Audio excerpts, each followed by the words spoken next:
So I wanted to share a time, the time that I bought a car during Mercury Retrograde. So I had a car and it was paid for, and I came out one day and it wouldn't start.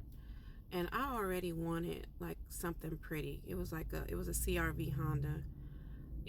I mean, it wasn't the worst thing I could have had, and it was dependable, but I wanted something pretty. Anyway, and so that was like the last straw. And so this is 2023, the Mercury of 2023 in December.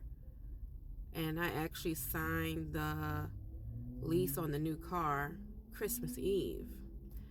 And anyways, yeah, so I go get me another car.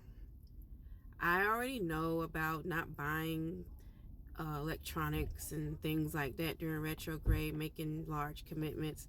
I didn't care. I was going to test the theory that you shouldn't do this during Mercury retrograde, right? So I got me a Nissan. And where I messed up at, for one, like, it was the cheapest car on the lot. I was trying to keep my payments low. I wanted to pay it off quick. But it was the cheapest car on the lot, but it needed a belt or something. They was like, we have to fix it first before we let it go, and it needed something, right?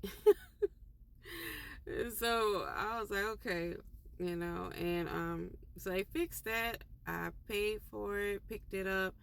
There was some back and forth with the payment stuff, because one minute they was like, yeah, we'll take this amount of money, and then it went up, when it was time to go ahead, because I had 700. They act like they was going to take that 700 down, and then they turn around and somehow they want 1,000. Okay, so so another, I guess, retrograde theme again, with the back and forth and the double back, and plus that's just what the car dealership does anyway. They stay some scammers. But anyways, I get the car and the AC doesn't work. No, the heat doesn't work because it's cold. So I had to bring it back. They had to fix the heat.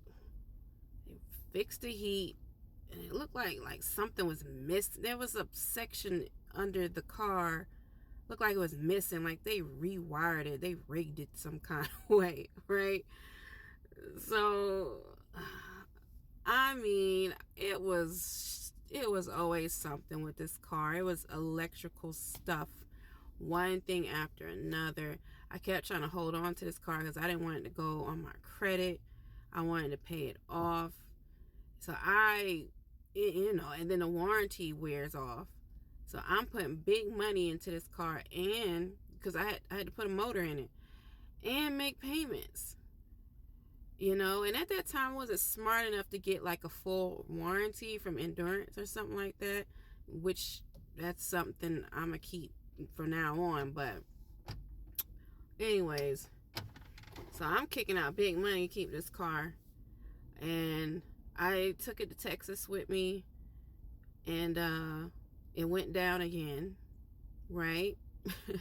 So I took it to get fixed. It was I forgot what they said it was, right? So I took it to get fixed. I come back, and then I decide to move back to Greenville. So my car is still at the shop because it was like $800 or something to get fixed. So I moved. My car, half my life was still in Texas when I decided to move. Anyways, that's another story. But so my car is still in the shop. So I go back to Texas to get my stuff and wrap and pack everything up.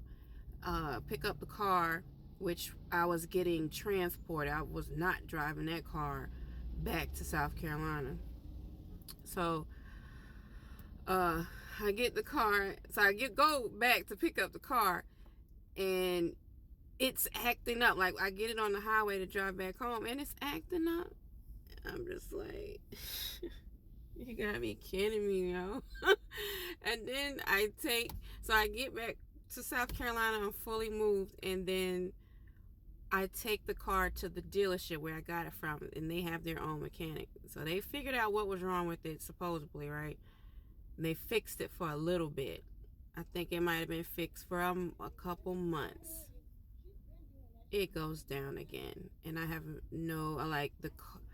the key fob won't connect. It won't start, like the push start won't cut the car on. It just won't do nothing. I was so over it. I was over it. I had that car like a little over a year, and I just kept dumping money into it and it just kept breaking down on me. That was the most unreliable car, and it had so many electrical glitches. I ended up giving it back. I did a voluntary, God, if you can avoid doing voluntary repo, because you know what? You're on the hook for the taxes. Come tax time, you're on the hook for that shit. You have to claim it or pay it or some shit. I'm kind of messed up behind it right now. You know. Anyways, try not to do a voluntarily repo. I think even if they repoed it, you still responsible for the taxes. Had no idea. Nobody ever talks about that. You know, so oh my God. Anyways, yeah, I got rid of that fucking car. And then soon after, it was a relief. I didn't care that I didn't have a car. I worked at home too.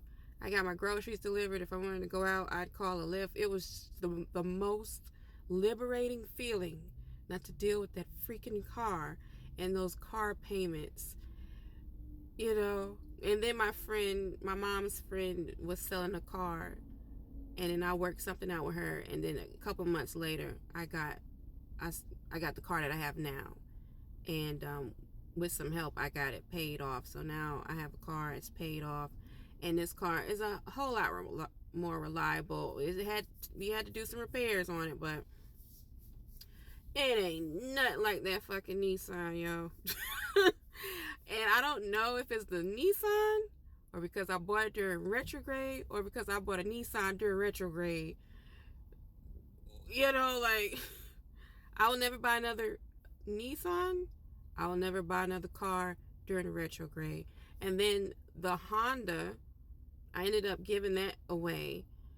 Well, I let my partner drive it. It ended up going down later on, but I let my partner drive it, right? And come to find out, it was just a key fob that was wrong with it that day. It cost $150 to fix it. And I went out and got a whole nother car, and we took it to the shop. Come to find out, it just needed a new key so the car would start, because it wouldn't start. It needed a new fob. So, yeah, it's true.